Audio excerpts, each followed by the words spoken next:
Hello everyone, welcome back to the course Strategic Management Accounting. Topic 7, Manufacturing Flexibility. As we discussed in the previous lectures, there are three interrelated domains of strategic actions in which strategies are enabled and enacted: market, organizational hierarchy, and the point of production. When it comes to the point of production, there are three key strategic imperatives that we have to deal with: quality or quality management, which we discussed in the previous lecture; cost or cost management, which we will be discussing in the next lecture; and manufacturing flexibility, which is the focus of this lecture. As a learning objective, after following this lecture and after reading the recommended readings for this lecture, you should be able to explain different levels or mechanisms through which manufacturing flexibility is achieved. What do we mean by manufacturing flexibility? In a broader sense, manufacturing flexibility is the capacity of the firm to adapt to change in line with the changes taking place in the competitive terrain. This involves four key elements. The first one is the firm should be able to analyze and understand the manner in which the competitive terrain changes. And then secondly, the firm should be able to offer varieties to different market segments. And thirdly, the firm should be able to change dynamically its offerings to the market when the market changes. For example, when the technological conditions, economic conditions, social conditions, cultural conditions, and legal conditions changes, the firm should be able to offer new products, new services to deal with these new competitive conditions. And fourthly, in order to do all these things in the market, the firm should also be able to change, reinvent, reconfigure its internal business processes. For example, firm should be able to readily change its product designs, process designs, and it should also be able to change the manner in which it uses its production capacities. Manufacturing flexibility is a neoliberal paradox. A paradox is a condition in which apparently contradictory forces or dynamics work together. Manufacturing flexibility is a paradox because it has to enable and enact both the competition and the cooperation together at the same time. So apparently two contradictory forces, competition and the cooperation, has to be enabled and enacted in manufacturing flexibility. So it is a paradoxical condition. As we already discussed, flexibility is a strategic imperative. Flexibility is necessitated by the competition. Flexibility is a mean through which firms compete in the market. It is a mean through which firms try to achieve a competitive advantage over other competitors. So it is an essential ingredient of the competition. And at the same time, a firm cannot achieve manufacturing flexibility on its own. Yes, there are so many things that a firm can do within the boundaries of the firm, within its internal business processes, but that is not sufficient. A firm should coordinate and cooperate with many other institutional actors. Manufacturing flexibility demands a high degree of coordination and cooperation among very different institutional actors. Not only the actors in the supply chain, but also between the competitors. And it demands strategic alliances between competitors. Strategic alliances such as, for example, between Panasonic and Sony, and between Toyota and many other automobile manufacturers. So, manufacturing flexibility is a particular paradoxical condition in which both the competition and the cooperation has to be enacted at the same time. This means the type of manufacturing regime we would have in the contemporary world under this neoliberal regime of manufacturing flexibility is called co-opetition or regulated competition. So that is what we have under manufacturing flexibility. A situation in which both the competition and the coordination should be enacted and enabled at the same time.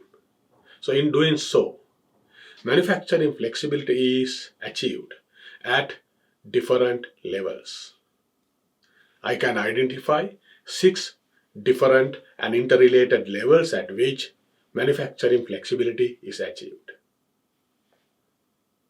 The first one is flexible consumption, which operate at the market level as a strategic dimension. And second one is flexible machines, which often operates at the firm level as a techno-managerial dimension.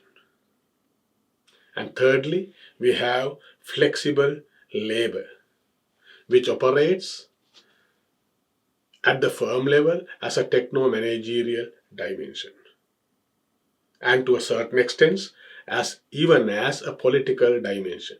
Because to flexible the labor, there is a necessity of having certain political arrangements.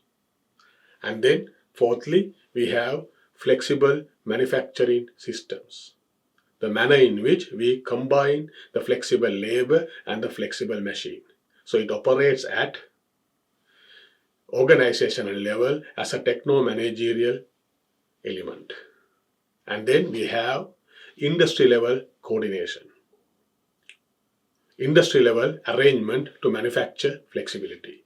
So that is called flexible specialization and integration. And finally, we have the macroeconomic or macro political level enabling an enactment of manufacturing flexibility. That is called flexible accumulation. In that case, we are talking about the total capitalistic system. So these are the 6 levels, interrelated levels, at which manufacturing flexibility is enabled and enacted. And we will talk about each of these elements or levels in this lecture. Now, let us talk about flexible consumption first. Flexible consumption can be discussed from 2 interrelated angles or perspectives. From the perspective of the customer and from the perspective of the producer or the firm. From the perspective of the customer, flexible consumption means the freedom and the choice of the customer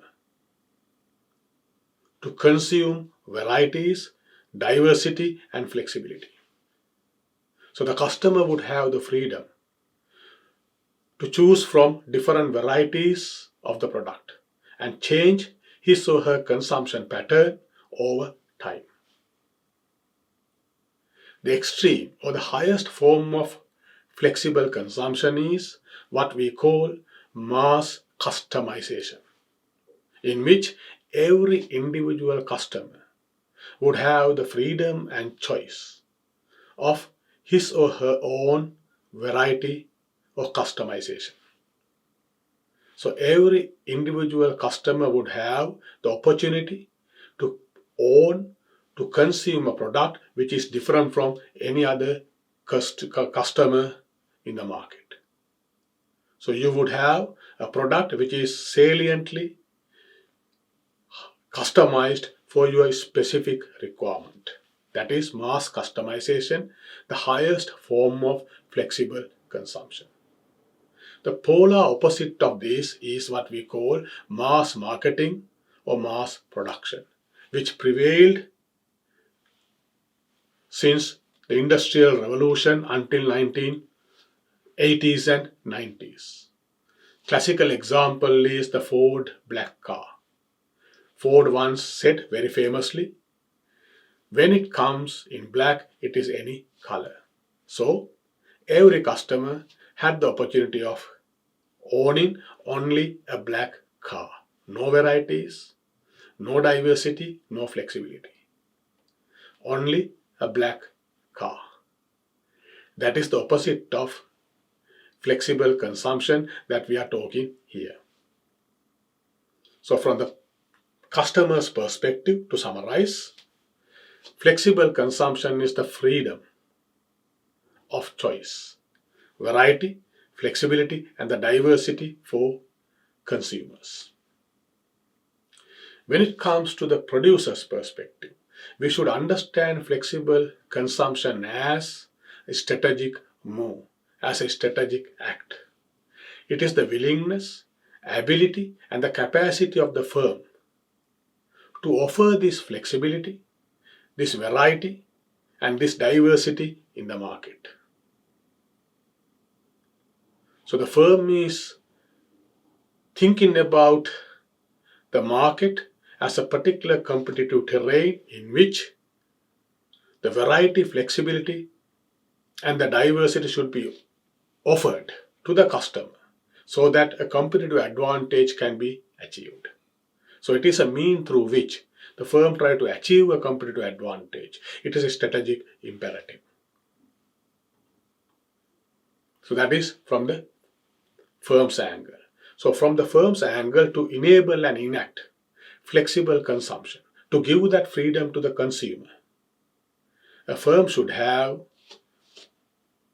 two forms of capacities. The first one is the production capacity of manufacturing flexibility.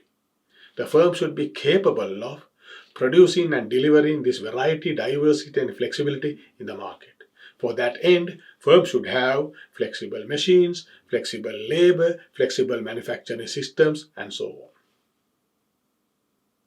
So a specific kind of technologies through which flexibility can be achieved. So that is a necessary condition, necessary investment that the firm has to create. So for that end, firms should be able and willing and capable of making huge research and development expenditures to enable this manufacturing flexibility. And not only that, a firm should have informational capacities. A firm should have various forms of informational or information technologies through which the firm can coordinate and integrate with many other organizational actors with whom the manufacturing flexibility is achieved across the supply chain, in between other competitors, and so on. So the production capacities and the information capacities.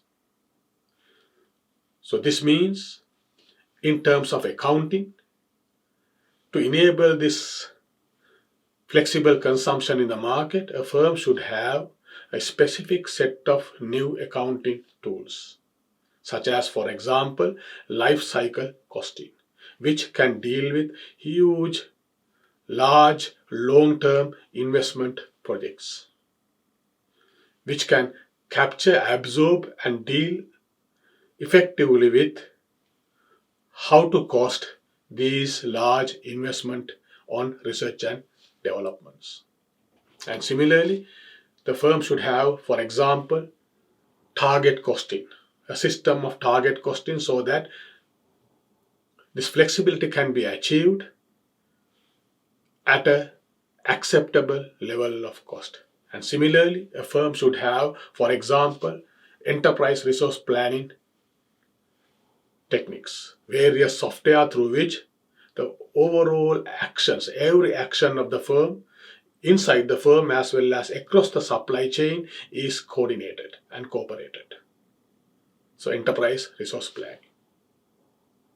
And we will talk about them later on furthermore. So that's what we mean by flexible consumption. To summarize, flexible consumption can be seen from two different angles, from the customer's perspective and from the producer's perspective. From the customer's perspective, it is the freedom, choice of the customer to consume flexibly variety. From the producer's perspective, it is the willingness, readiness, and ability of the firm to make that choice possible in the market.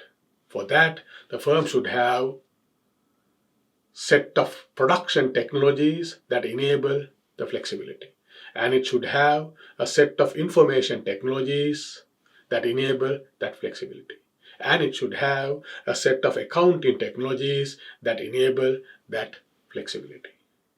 The second element or the second level of manufacturing flexibility is the flexible machines.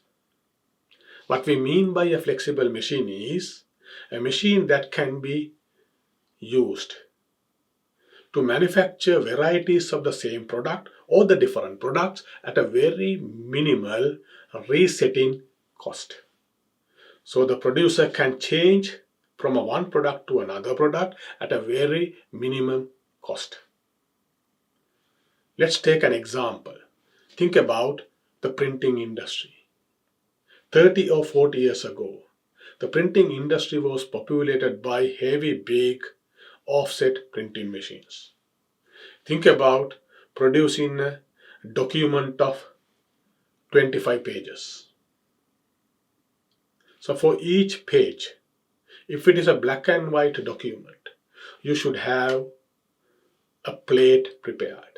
So for a 25 pages document, there would be 25 plates.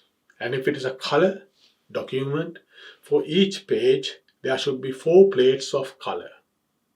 So therefore, for 25 page document, you have to first prepare 100 plates of different colors. And then you press the first page. Depending on how many copies you want to produce, if it is 1,000 copies, so you press this first page 1,000 times over the papers. And then you have to reset the whole machine, change its colors, change the plate, re-oil, prepare it everything, reload the papers. You change everything, and it takes a lot of cost and a lot of time to process through the rest of the book. So every time you go to a new page, a new color, you have to change everything. So that involves a huge cost and a time. Resetting cost and a resetting time. So this resetting cost and resetting time is so big, it prohibits manufacturing a single unit or a small batch. So therefore, you can't produce small quantities of varieties for different market segments. When you are thinking about flexible consumption, you should be able to produce small quantities of each varieties. Rather than producing 1,000 or 2,000 or a million of the same product for the whole market, you now be able to produce small quantities for each segment. If it is mass customization, one unit for each customer, one different unit for each customer. But in that old printing machines, you can't do it. Therefore, the printing companies would tell you, if you want to produce this one, the minimum order quantity is, say for example, 1,000 units, 500 units, or 100 units, or so on. And the cost will be relatively very high. Now, those are not flexible machines. They are very inflexible machines. High resetting, time and cost. And now think about photocopy machines. the multifunctional devices now we are using today as printers. The resetting time is almost zero. Resetting cost is almost zero. So in the case of a normal, ordinary photocopy machine, what do? You open the lid, put your original, close the lid, press the button, and it goes. And you can even ask the machine, if it's a multi-feeding machine, put all originals together and it automatically feed it. Or you can connect to a printer if it is a multifunctional device, and you can connect the printer to the computer and command through the computer. So the prints comes out. So the resetting time and the resetting cost is almost zero. So therefore even a single unit can be produced of each variety. The economic order quantity or economic production quantity is 1. So that is the accounting logic. So as this diagram explains, what happens? When you have the flexible machines, your resetting cost goes down. So this diagram, in that upper curve, you saw inflexible machines, a very high resetting cost. And when you reinvent your machine as a flexible machine, that resetting cost goes down. When the resetting cost is shifted down and down and down, what happened to your economic order quantity? It reaches 1. So once it reaches 1, that means the possibilities of mass customization. So that's what flexible machines does. So the definition of flexible machine is on the basis of the resetting cost and time. If a machine can be reset at a very minimum cost and time to produce a variety of the product or a different product, it is a flexible machine. And that flexible machine helps to drop the economic order quantity or the economic production quantity. So that is what explained in this diagram. And that is the accounting logic behind flexible machines. The reduction of economic production quantity through dropping the cost of resetting. Flexible labor is the third element of flexible manufacturing. And this is the most politically sensitive and perhaps most dehumanizing element of flexible manufacturing. That is because this involves not only organizational level techno-managerial conditions, but also extra organizational level, national level, global level political reforms aimed at reducing the rights of the worker, reducing the power of collective labor, such as trade unions. And this involves various legal and political reforms to minimize the capacity of the laborer to resist various changes, various techno-managerial changes that the management introduced to the system. So therefore, we should appreciate and understand at the very first instance, flexing the labor is highly politically sensitive.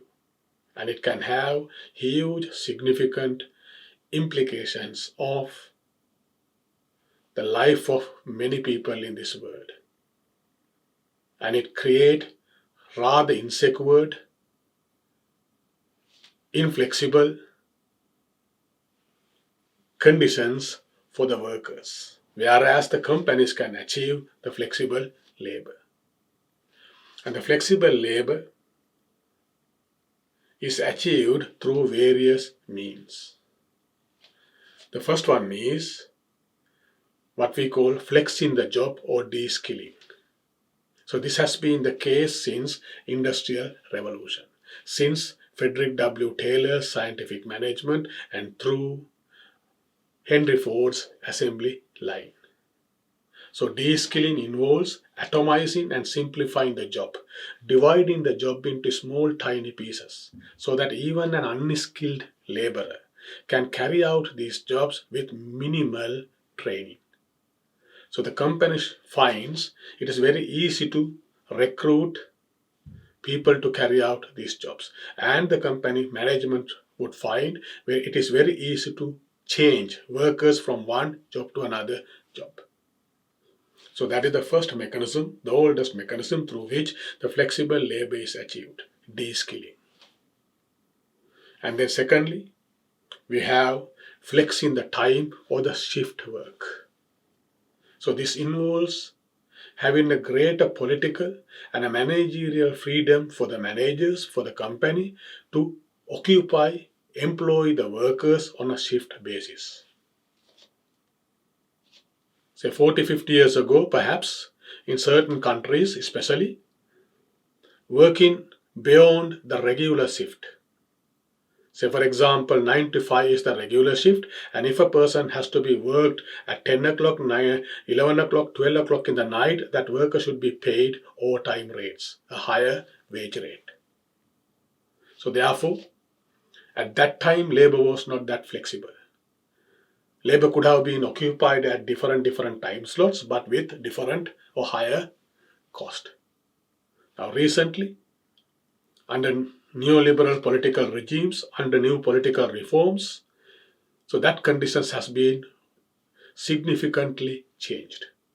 Now the companies can occupy and employ workers to work in different shifts at the same rates. So the production machines, flexible machines, can be run through the 24 hours, having labor throughout the day in different shifts at the same cost. So that's what we call flexing the time, encouraging shift work.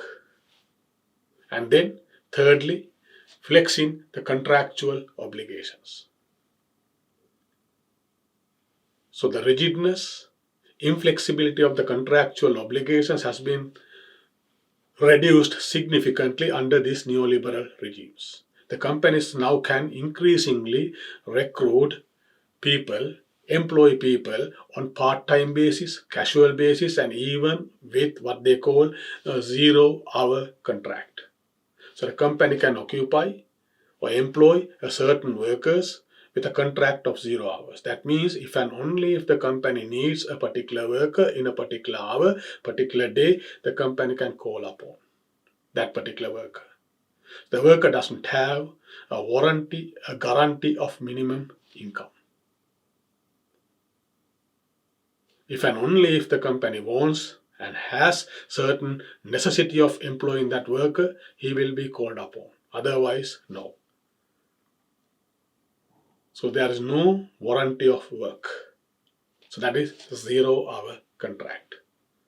And then the next element or the next mechanism through which this flexible labor is achieved is flexing the space. Now the workers can be called upon to work in different sites, at home, in that office, in office B, office C, and so on. So the companies have increasing political capacity, legal freedom to employ workers to work in different sites. And then we also have what we call immaterialization of labor. Immaterialization of labor means, especially at the Western centers, especially at the core facilities of the company, the labor is going to be highly materialized.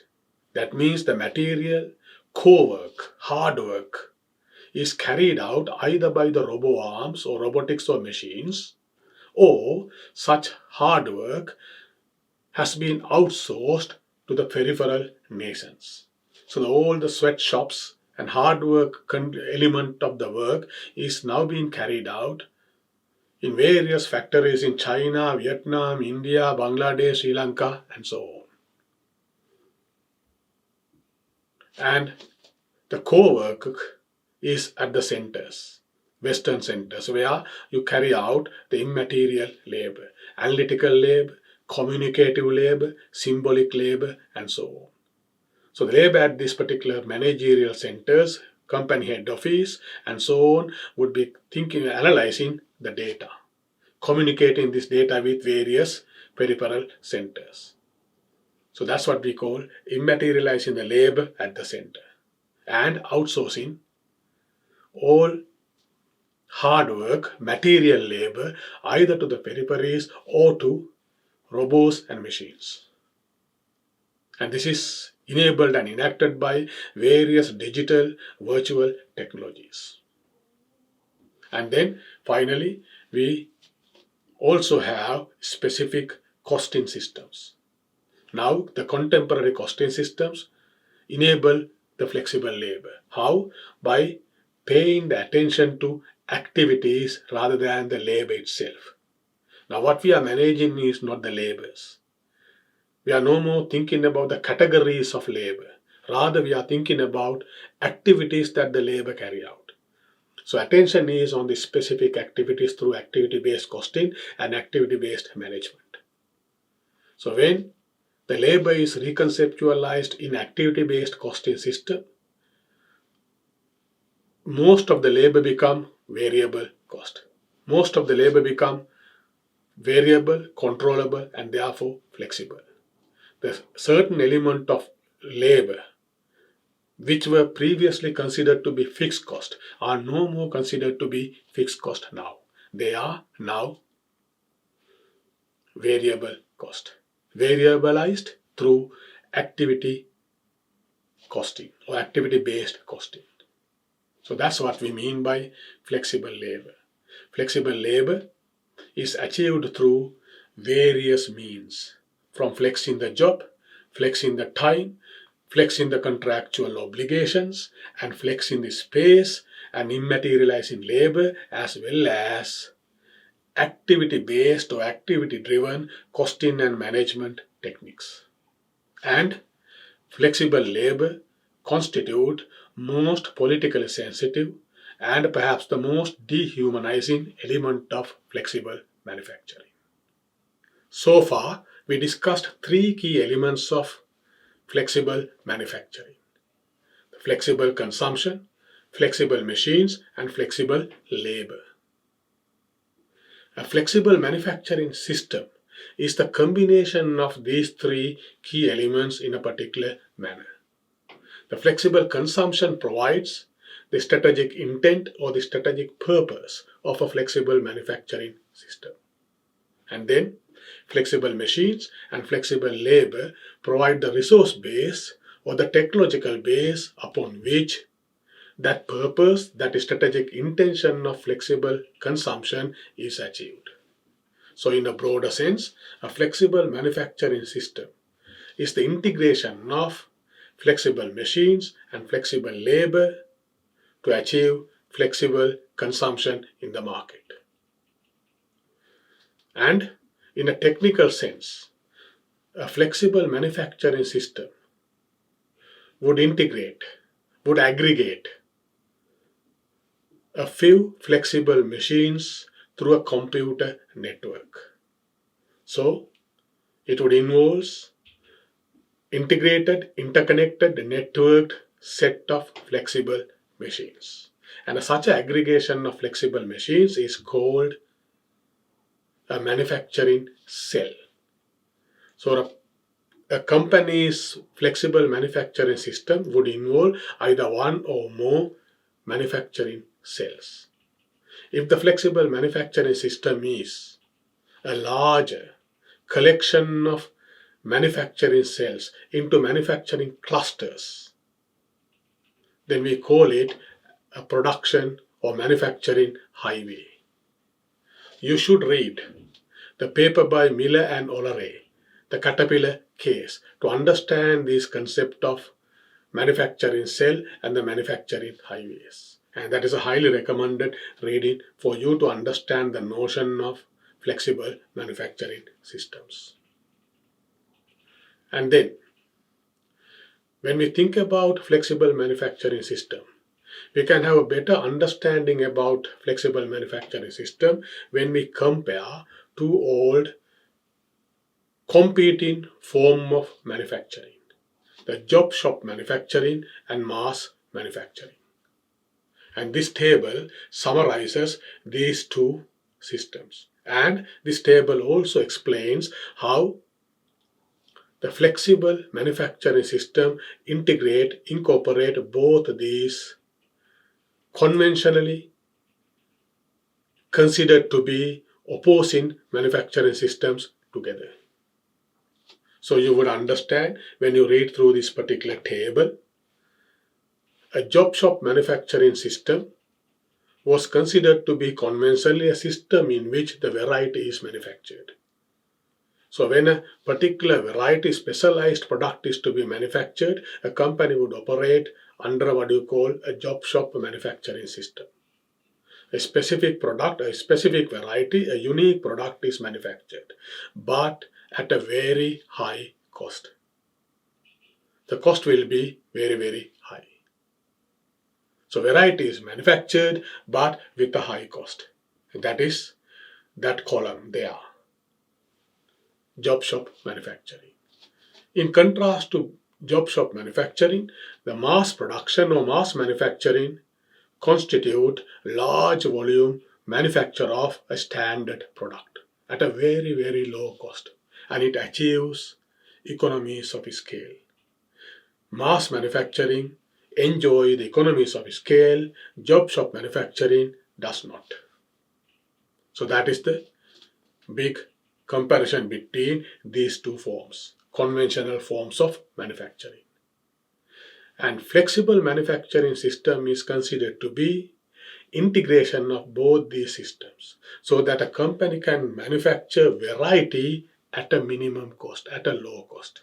So you would operate like a mass manufacturing, but you are able to manufacture the flexibility. So the variety at a low cost. In other words, mass production of variety. So to do that, you need to have flexible machines. The machines which you can change, reset to produce the variety at a very minimum resetting cost and resetting time. So that is what we mean by a flexible manufacturing system. And a flexible manufacturing system deals with three forms of flexibilities, manufacturing flexibilities or system flexibilities. The first one is called basic or element flexibility. This includes machine flexibility. That means capacity to change the machine so that the machine can handle different products, different varieties and different components. And then the labor flexibility. As we discussed, the capacity of the system to change the labor, space-wise, time-wise, site-wise, and so on. And then material handling flexibility. So the flexible manufacturing system should be able to handle different kind of materials with a very minimum cost. And also operational flexibility. So operational schedules, targets, budgets, and so on should be able to change with a very minimum cost. So those are what you call basic element flexibilities. And secondly, we have system flexibilities. So as an overall system, the flexible manufacturing system should be able to change its volume very easily. So how many units to be produced? We should be able to change that capacity volume very easily with a very minimum cost. And similarly, expansion flexibility. So the system should be able to expand with the new products, new varieties, new markets, and so on. And similarly, routine flexibility. So the system should be able to incorporate, integrate a new production routine, new shift, new processes, and so on. And then finally, process flexibilities and product flexibilities. The system should be able to change the production process easily and change the product designs easily. So those are called system flexibilities. And then the third dimension of system flexibilities is the aggregate flexibilities. Aggregate flexibilities include the program flexibilities, production flexibilities, and the market flexibilities.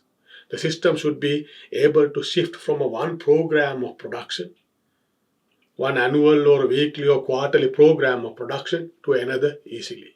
with a minimum cost. And similarly, one system of production to another system of production. And similarly, from one market to another market. So those are called aggregate flexibilities. So these are the three kind of flexibilities that manufacturing managers, production managers normally talk about when they are talking about flexible manufacturing systems. Basic core element flexibility, system flexibilities, and the aggregate flexibilities. And then for us, when we are talking about strategic management accounting, we need to talk about the accounting implication of flexible manufacturing systems. So in that respect, we will talk about the accounting capacities, accounting capabilities, informational capabilities. So in order to enable and enact a flexible manufacturing system, the company should have what we call capacity to change, capacity to analyze the change in pattern of consumption, the market analysis, how the demand is changing, how the customers are thinking. For that end, we need to have accounting techniques such as big data analytics, market surveys, market analysis, and so on. And similarly, we also have to think about, or the firm should have the capacity to offer financial analysis, financial insight into the value differentiation of activities or task. So if we carry out this kind of a set of activities, what would be the value differentiation in terms of cost, quality, and various other product dimensions? So for that end, we need to think about activity-based costing and activity-based cost management, the activity-driven analysis. How specific set of activities would implicate on the flexibilization of the systems, flexibilization of the value creation. And thirdly, our accounting system should be able to communicate or enable the communication between various components of our flexible manufacturing system, between the machines, between one manufacturing cell and another manufacturing cell, between the supply chain partners and the company, between the dealers and the company, and so on. For that end, we have to have, for example, systems such as enterprise resource planning, computer-aided design, computer-aided manufacturing, supply chain management, and cloud-based accounting, and so on. And then finally, the accounting system should also provide the capacity to the firm to have a comparison, detailed comparison between how the activities are carried out, how the outcomes are compared with the competitors. So we should have various bases upon which we can compare our activities, our production, our cost, and our outcomes with the competitive benchmark. For that end, we need to have target costing, competitor analysis, market segment analysis, and customer analysis, and so on. So these are the accounting necessities, accounting challenges that we have to face in a flexible manufacturing system. The capacity to analyze the market, the capacity to analyze the value creation potential of activities, the capacity to communicate between various elements of the flexible manufacturing system, and also capacity to compare, benchmark the company performance with the competitive performance. So in a broader sense, when we are thinking about flexible manufacturing system, it has a purpose of flexible consumption. The flexible machine provides the technical basis, and the flexible labor provides the resource basis. And flexibilities are enacted and enabled at basic level, system level, and aggregate level. And a flexible manufacturing system integrate job shop manufacturing and mass manufacturing together. And ultimately, flexible manufacturing should be facilitated by four dimensions of accounting calculations. Flexible specialization and integration is the fifth element of flexible manufacturing. The argument here is that the flexible manufacturing cannot be achieved by the actions taken place only within the organizational boundaries. Yes, as we discussed so far, there are so many things that the organizations can do within its boundaries. For example, flexible consumption, flexible machines, flexible labor, and flexible manufacturing systems do play a significant role in manufacturing flexibility. However, while such intra-organizational actions are necessary, they are not sufficient. There need to be various extra-organizational political arrangements, institutional arrangements to facilitate manufacturing flexibility. So there need to be various organizational forms or institutional forms into which organizations should be organized, arranged, coordinated, so that inter-organizational communication, inter-organizational cooperation, and inter-organizational coordination can be achieved. So this basically means there need to be various inter-organizational political arrangement to pool the knowledge, to pool the resources, to pool research and development effort. For example, there need to be various inter-organizational industrial conferences, discussions, negotiations, and so on. So to facilitate such inter-organizational communication, coordination and cooperation, with the sponsorship of various government organizations, global institutions, epistemic institutions, organizations get into various political institutional arrangements. According to Fiore and Sabel, there are three key institutional arrangements that can come under the flexible specialization and integration. The first one is the regional conglomerations, which is for Michael Porter is industrial clusters. It is bringing together more or less similar organizations operating in the same industrial domain, so that there's a communication, coordination, and cooperation among various firms in this particular sector. And secondly, there are federated enterprises. The classic example for federated enterprises is the Japanese Zaibatsu. And then thirdly, we have solar firm workshops and factories.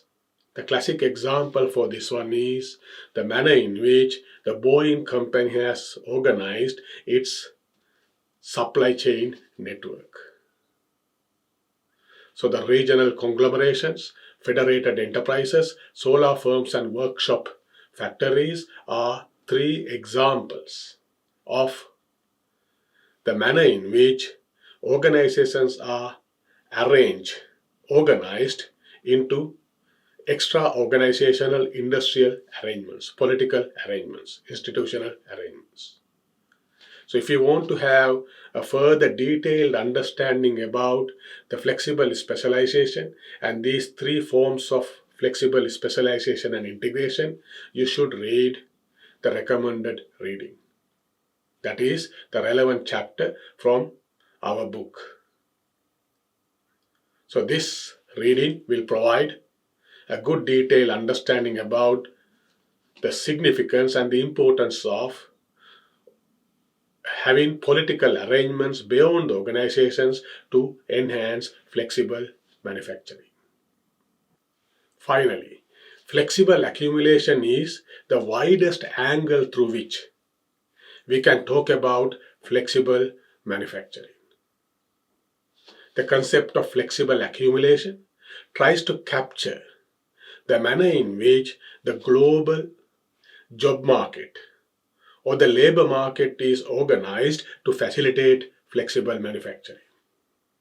David Harvey, as illustrated in this particular diagram, provide explanation of this job market or the labor market organization in the contemporary flexible manufacturing regimes.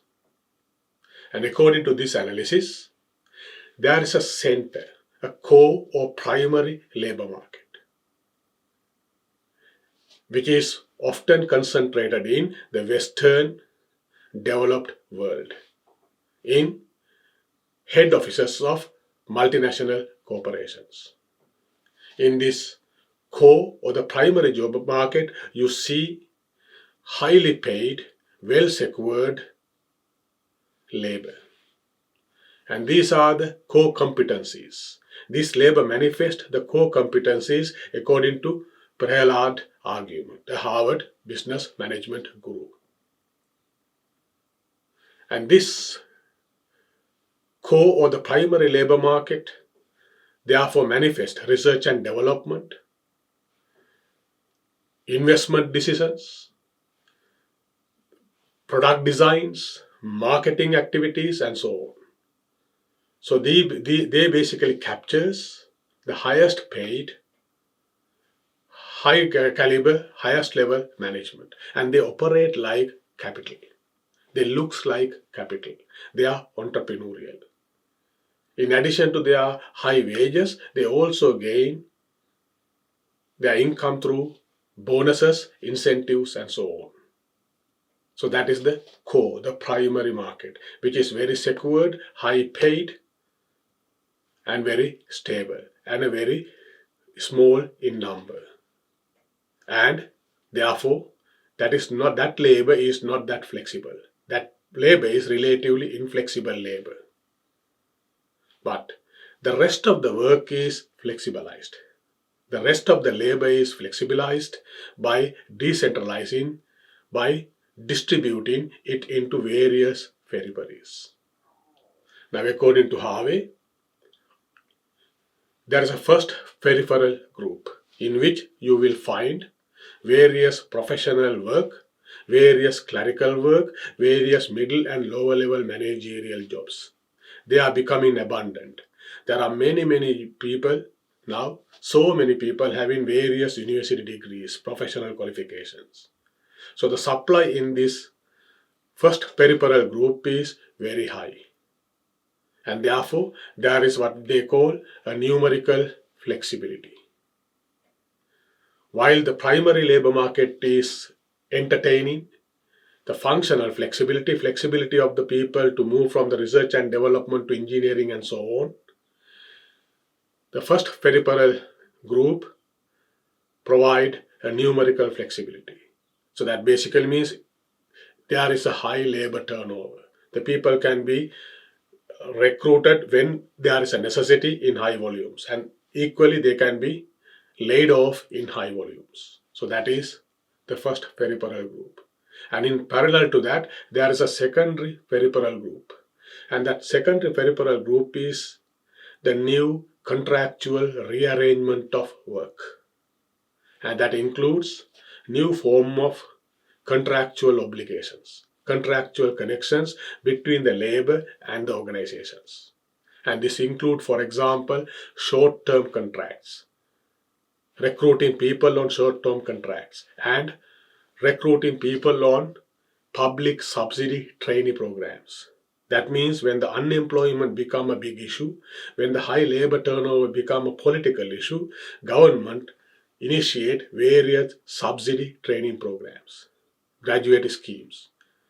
The government pay for these things and the companies recruit from these schemes. So the company's labor cost goes down and their flexibility goes up because they can fire them easily because they are trainees.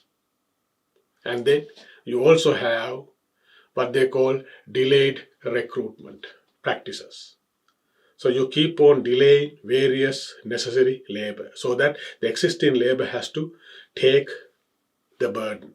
For example, many organizations, many universities, for example, when somebody goes on leave for a maternity leave for at least few months, that particular post may not be filled, and the existing workers will absorb extra work in order to help their colleagues. And then you also have various job sharing schemes and part-time work as well as the 0-hour labor contract. So these are what we call new contractual arrangement of work. And then beyond these secondary rearrangement of work, then there is another forms of rearrangement. This includes self-employment, outsourcing, and agency temporaries, and so on. So this analysis by Harvey provide an overview of the manner in which the contemporary job market, the global labor market, is now organized in order to facilitate flexible manufacturing. So flexible manufacturing is not simply something that coming out of intra-organizational or within organizational activities. The flexible manufacturing also demands this form of global reformulation, reorganization of the labor markets. So that is what the concept of flexible accumulation try to capture. So yet again, to have a further understanding about this particular concept, please read the recommended reading. With that, we have reached the end of this lecture. So as usual, I would conclude this lecture by summarizing what we discussed so far. Flexibility is considered to be a strategic imperative. We understood that there are three strategic imperatives that the firm should enact and enable at the point of production: quality, cost, and flexibility. The attention of this lecture was flexibility. In a broader sense, flexibility means the capacity or the ability of the firm to adapt in line with the changes in the competitive environment, to offer varieties to the market in a dynamic manner. This also involves the capacity of the firm to reconfigure its internal business processes. For example, to have new product designs, new process designs, and enhance the production capacities. And this ability or this flexibility stems not only from the activities that we carry out inside the organization. There are certain political arrangements necessary beyond the organization to enhance or to enable flexible manufacturing. So we discussed flexible manufacturing is facilitated, is achieved at 6 different levels. The first one is what we call flexible consumption. In that case, our attention was on the firm's willingness, readiness, and ability to offer the variety, flexibility in the market so that the consumers have the freedom and choice to consume flexibly. So that is the first element. The intention of or the strategic purpose of flexible manufacturing to offer flexible consumption in the market. Then we talk about flexible machines. How a new form of machines are necessitated to enable flexibility. So a flexible machine is a machine in which the resetting time and cost is very, very minimal. Then we also talk about flexible labor. How labor is flexibilized through various political and institutional, organizational or technological means. And then we talk about flexible manufacturing systems, the manner in which flexible labor and flexible machines brought together to create techno-managerial system of flexible manufacturing.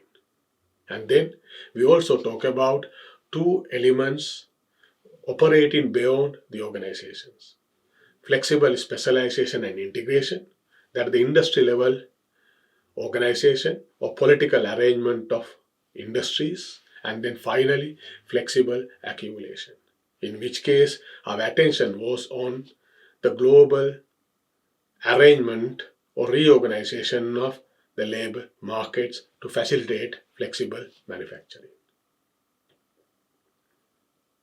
So thank you very much for listening this lecture. See you again in the next lecture.